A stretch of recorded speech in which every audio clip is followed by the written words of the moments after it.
Good morning all, Truth on my back. I've been called to give you a few words on control dramas. Now, control dramas are used by people, usually narcissists and people coming from the ego, simply to control you. Now, this is really prevalent in relationships, whether it's family, friends, colleagues, bosses, etc. So the four control dramas are the intimidator, number one. Number two, the interrogator. Number three, the poor me victim.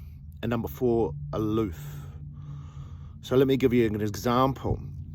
I met a woman once in Venice Beach and we hung out for a few days and we went back to her place, etc., etc. And after a few weeks of meeting up with this friend of mine, I started to discern her behaviors, and every time she spoke towards me in a certain tone, I'd feel this inside sort of pull, and I was like, what's going on here? So I did a bit of research and I dug up the four control dramas. So she was trying to control me. She wanted a relationship and I just wanted friendship. So to start with, there was the intimidation. You know, you're no good at that. You can't do that. Who do you think you're talking to? Pull your boots up. And then I was like, whoa. So she's overbearing, trying to make me small, belittle me.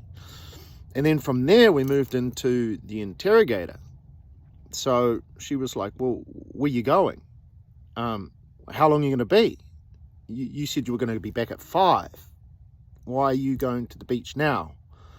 So the more questions she asks, because that's the most powerful thing you can do, is ask a question, because it needs a reply. So I found myself answering these questions, but then I started to realize there was no means to an end. Like, the answer was irrelevant, because I thought to myself, if I gave her the time or the day or when I was going to be back, it didn't matter. She was just asking the question to keep myself small. And then once I called her out on this, and she played dumb, aloof. What are you talking about? I don't know what you're talking about.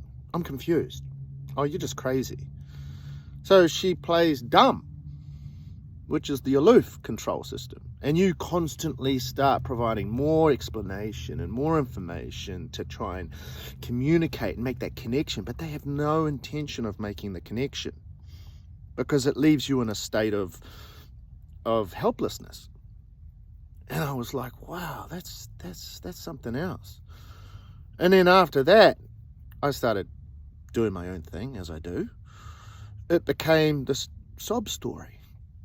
And I'd walk in from the beach and she'd be like sobbing and sort of like sullen, and nothing ever works for me, and this happened to me in my last relationship. And I was like, we're not in a relationship, but this whole victim act was enticing me to ask questions and seek out more, giving her the position of power.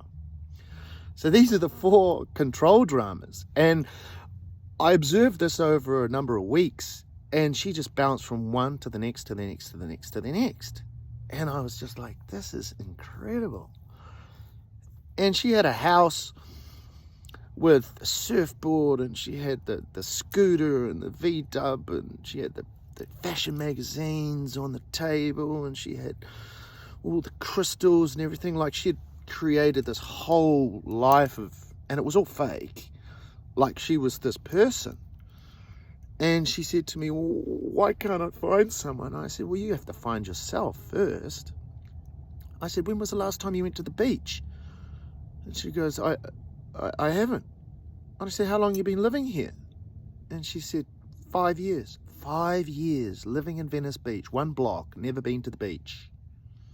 And then she tells me she wants to marry or find a boyfriend that's a surfer. And I said, well, how can you find a surfer if you don't like the beach? That's never going to work unless you're lying to fit the narrative or fit your illusion of the perfect relationship.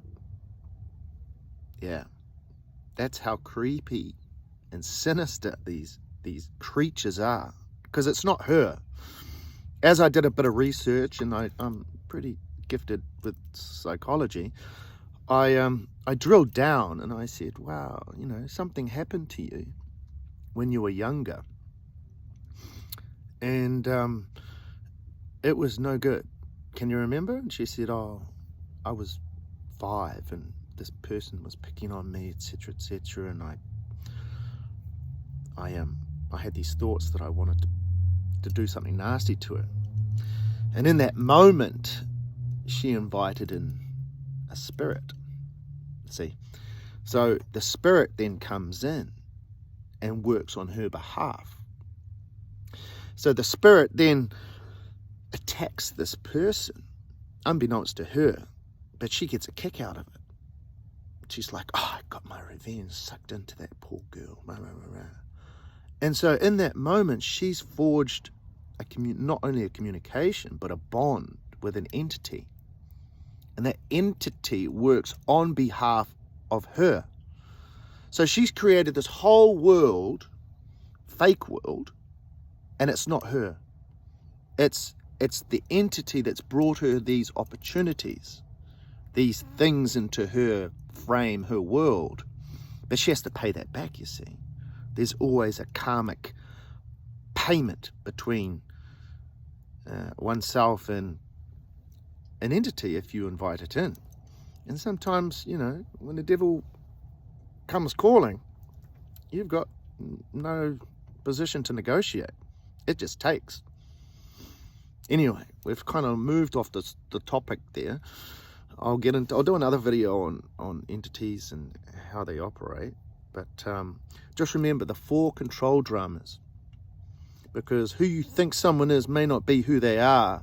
And once you discover that they're just trying to control you, you'll soon discover that the person that you thought they were is not actually a person. It's something else. So with reference to the Bible, we have the Ephesians 6:12. And in 6:12, it speaks of the war is not against blood and flesh. It's the negative and evil entities and principalities that we're fighting against, that take over these vessels. So just be aware and focus on how you're feeling when people interact with you. Trust that, because that's real, it's valid, and it's worth looking into. Truth Bomber out.